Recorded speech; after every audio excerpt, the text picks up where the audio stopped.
Halo semuanya, Assalamualaikum warahmatullahi wabarakatuh. Apa kabar semuanya hari ini?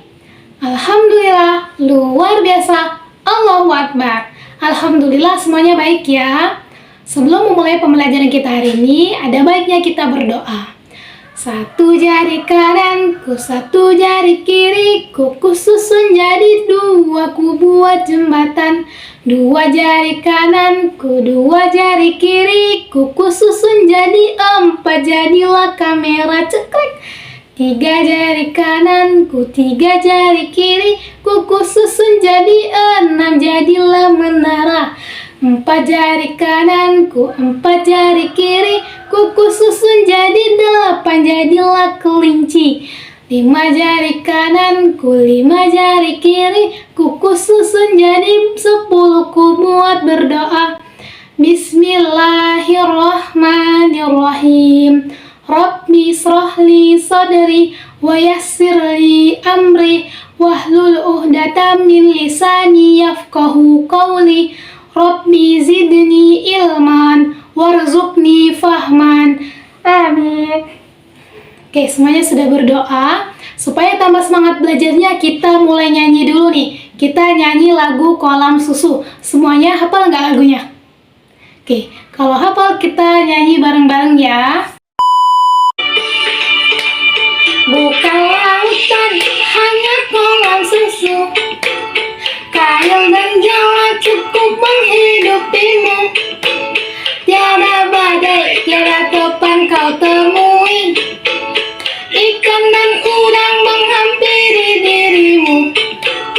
Bukan lautan, hanya kolam susu.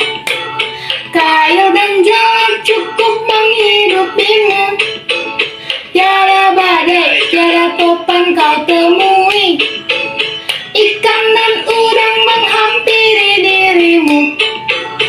Orang bilang telah kita tanah surga. Tongkat kayu dan batu jadi tanaman.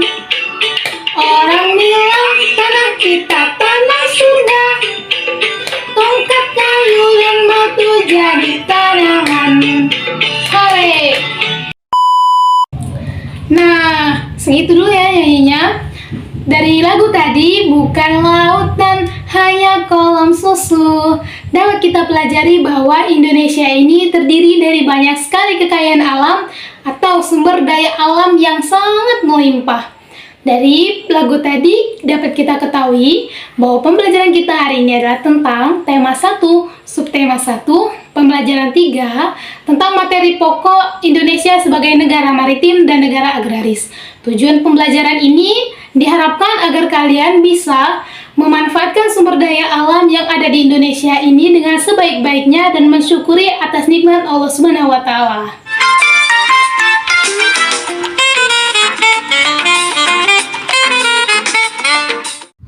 Apa yang kalian lihat dari gambar tadi? Pemandangan, hamparan laut yang luas. Ya, benar sekali. Geografi ini berasal dari dua kata, yaitu geos yang berarti bumi dan graphen yang artinya gambaran atau pencitraan. Dengan kata lain, penggabungan dua kata tersebut menghasilkan arti ilmu itu sendiri, yakni ilmu yang mencitrakan atau menggambarkan keadaan bumi. Secara geografis, Indonesia berada di antara dua benua dan dua samudra. Dua benua itu benua Asia dan benua Australia, dan dua samudra itu adalah Samudra Pasifik dan Samudra Hindia.